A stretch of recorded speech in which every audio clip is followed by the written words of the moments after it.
यकीन नहीं आ रहा मुझे। ये सब कुछ ना उस लड़की की वजह से हुआ है। भाई की जिद की वजह से रिश्ता लेके गए थे ना आप लोग, क्या हुआ? इनकार कर दिया उस लड़की ने। लेकिन भाई अभी भी उस लड़की के पीछे पड़े हुए हैं। क्या सोचने समझने की सलाहियत खत्म कर दी है भाई ने? फिलहाल तो तुम्हें सोच कर और समझ के बात करनी होगी मदिया। क्यों डैड, क्यों?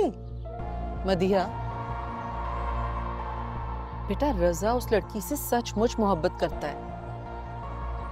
लेकिन मॉम वो तो नहीं करती ना। इनकार कर दिया था ना उसने, किया था या नहीं? तुम्हारी वजह से इनकार किया है। वो कम ऑन डैड, मैंने छुरी नहीं रखी थी उसकी गर्दन पे। तुमने इंसल्ट की थी उसकी। अगर तुम्हें कोई फोन करके इंसल्ट करे, बदतमीजी करे तुम्हारे साथ, तुम्हें तुम्हारी औकात याद दिलाए, तो तुम क्या करोगी? डैड मैंने जो किया था सही किया था। गलत किया तुमने। याद रखना, तुम्हारी हर धर्मी और जिद की वजह से मैं इस घर के सुकून को बर्बाद होने नहीं दे सकता। डैड आप समझ क्यों नहीं रहे हैं? समझ तुम नहीं रही हो। बेहतर है तुम समझ भी जाओ, खामोश भी रहो। मदिया बेटा देखो, अगर रजा ने हमें उस बच्ची के घर जाने के लिए कहा, इतना स्टैंड लिया, तो आखिर उन दोनों के दरमियान कोई तो बात हुई होगी ना। इनकार तुम्हारी गलती की वजह से हुआ है, मान लो ये बात। मेरा बेटा सारी रात वहां बारिश में भीगता रहा है, बीमार पड़ गया, उनके घर के बाहर खड़ा रहा है। बजाय इसके कि आप भाई को समझाएं, आप क्यों बात लंबी कर रही हैं मॉम? अरे बेटा तुम क्यों उठ के आ गए? डैड अब मैं काफी बेहतर हूँ। फिर भी बेटा थोड़ी देर और आराम कर लेते।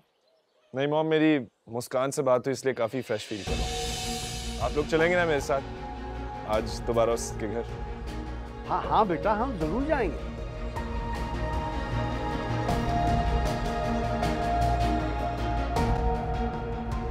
मॉम डैड मैं कहीं नहीं जाऊंगी, और मैं बता रही हूँ आप दोनों में से भी कोई नहीं जाएगा। चुप कर जाओ बस। अभी इस घर में मेरे फैसले चलेंगे, समझ आई तुम्हें? कान खोल के सुन लो। चाहती क्या हो तुम? हाँ, आज अस्पताल में पड़ा रहा तेज बुखार में, कल को दीवानावार सड़कों पर घूमेगा। ऐसे देखना चाहती हो तुम अपने भाई को?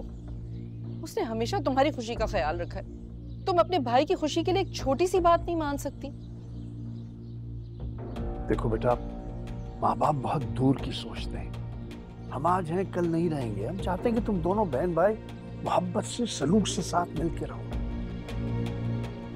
वो लड़की इस घर में आ जाएगी, घर का माहौल अच्छा हो जाएगा, सब कुछ ठीक हो जाएगा बेटा।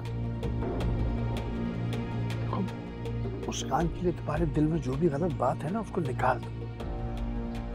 अरे ये छोटी छोटी बातों को आना का मसला नहीं बनाते बेटे।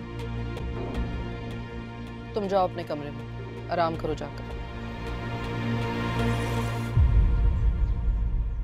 तुम अगर जाना नहीं चाहती तो हम तुम्हें फोर्स नहीं करेंगे, मगर हम तो जाएंगे। भाभी को फोन कर दो कि हम शाम में आ रहे हैं उनसे।